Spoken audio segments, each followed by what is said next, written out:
어쨌든 응원봉을 들고 정말 좀 아름답더라고요. 네. 미안하지만 이뻐요. 미안하지만 아름답더라고요. 근데 그렇게 얘기했대요. 유럽의 그 소위 프랑스 이런 데서 왔던 사람들이 이 시위 장면을 보고 아니 왜 시위를 밤에 해? 시위는 낮에 파업하면서 하는 거야. 출근 안 하고. 출근 안 하고 하는 거지. 왜 퇴근 후에 하냐고. 그런 지적을 하는 사람이 있었대요. 우리는 퇴근해서 한다 그랬더니 아니 그거 왜 퇴근해서 해? 그러니까 우리는 그런데 퇴근해서 하잖아요. 심지어 밤새잖아요. 그러니까 엄청난 에너지를 발휘한 거예요. 근데 이 에너지 때문에 그 퇴근해서는 시위하지 않는 그 나라가 하지 못한 걸 우리는 하는 거죠. 그러니까 웰빙 해가지고는 민주주의도 하기 힘들어요. 빡세요 민주주의 하려면. 자 이제 마지막으로요. 우리 도울 선생님 오늘 말씀 쭉 들으셨는데 대한민국의 시민으로서 지식인으로서 학자로서 철학자로서 이제 중요한 어떤 일에 나서야 되는 그런 시기에 와 있는 이재명 의원께 좀 해주시고 싶은 말씀 있으시면 해주시죠.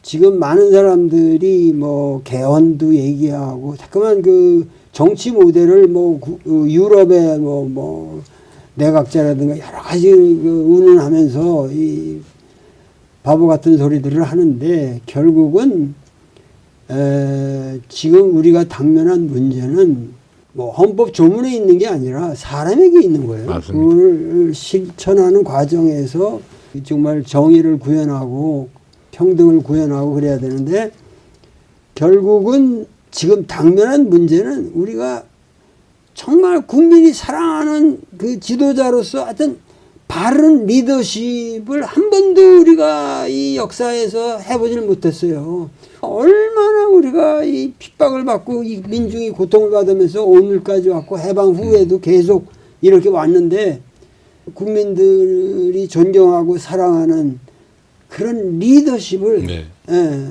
이 재임 기간 동안에 만드시면은 그게 아마 단군이 말한 홍익 인간의 실천이 될 것이고 제세리와의 어떤 합리적인 사회를 만드는 그러한 계기가 될 거라고 믿습니다. 그래야죠. 이제 끝으로 그 인사 말씀 하시기 전에 우리 도울 선생님 오늘 말씀하시면서 뭐 대학, 중령, 뭐 공작 다 나왔습니다. 근데 제가 들으면서 깜짝깜짝 놀라는 게 그 옛날 쓴 책에 지금 갖다 쓸 수 있는 말이 그렇게 많다는 게 도울 선생님 책을 보다 보면 되게 놀래거든요, 제가. 최근에도 책 내신 게 이제 상식이라는 최근 상황에 대해서 소회를 쓰신 책도 있고요.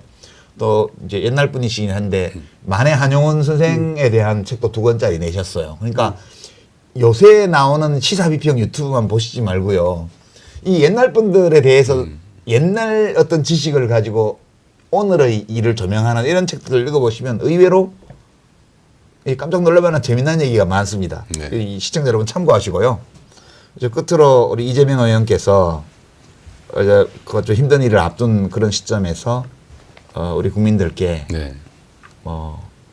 제가 이 말씀은 꼭 드리고 싶습니다. 이런 거 있으실 것 같아서요. 부탁드립니다. 저는 이제 공직이라고 하는 거를 이제 10몇 년 이렇게 하고 있는데 이 공직자들이 어떻게 하느냐에 따라서 그 나라 운명이 결정된다는 생각을 계속 하게 돼요. 그리고 이 공직자들의 한 일, 공무라고 하는 게 정말 하자면 끝이 없이 많아요. 그래서 제가 안 합니다. 그러니까 무한대로 많아요. 그런데 안 하자고 하면 아무것도 안 해도 돼요. 하기로 해서 뭔가를 최선을 다해서 만들어내면요. 그 성과라고 하는 게 상상 이상이에요. 비교하면 성남시장 일은 호미 정도, 도지사 일을 하면 쟁기 정도. 근데 대한민국의 일을 하면 거의 트랙터 정도가 돼요. 잘하면 얼마나 큰 변화를 만들겠어요. 그 짧은 시간이긴 하지만 저는 무지하게 짧다고 생각하거든요. 그 짧은 시간에 한 사람의 정성으로 그 대통령 한 시간의 가치는 5,200만 시간의 가치가 있잖아요. 5,200만의 우주에 영향을 미치지 않습니까? 그럼요. 그 귀한 시간들을 정말 최선을 다해서 잘 활용하면 정말 큰 변화를 저는 만들어낼 수 있을 거라고 좀 믿거든요. 그래서 우리 국민들께서도 아유 뭐 정치 뭐 그놈이야. 요즘 그놈이야는 좀 많이 사라지긴 했더라고요. 워낙 아니라는 게 예, 네. 많이 드러났기 때문에. 근데 그런 생각하실 일은 아니고 정말 충직한 일꾼을 뽑아서 일을 열심히 잘 시키면 우리의 삶이라고 하는 게 정말 근본적인 변화가 올 수도 있다. 그렇죠. 네, 그런 기대를 좀 가져주시면 좋겠어요. 지금 비록 이제 어려운 시기이긴 한데 이게 또 기회이기도 합니다. 그러니까 변화를 만들어내려면 고통이 따라요. 그런데 위기 상황이 되면 우리 그 구성원들이 고통을 감내할 마음의 준비를 해요. 그래서 변화가 쉽습니다. 좀 걷어내야 되거든요. 새 걸 심으려면. 그러니까 지금은 정말로 좋은 기회예요. 우리가 고통 겪고 어려운 상황에 처해 있긴 하지만 그래서 오히려 기회일 수 있는 거죠.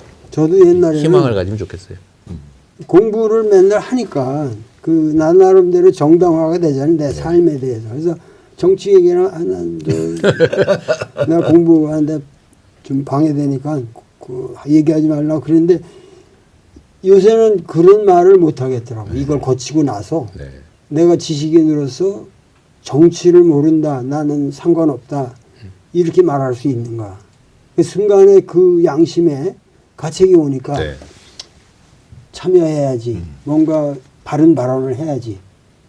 그래서 이번에 저도 많이 배웠습니다. 정말 대변화의 시기고요. 정말 더 나은 희망 있는 세상을 정말 만들 수 있어요. 이번이 기회입니다. 자, 이게 오늘 두 분이 이제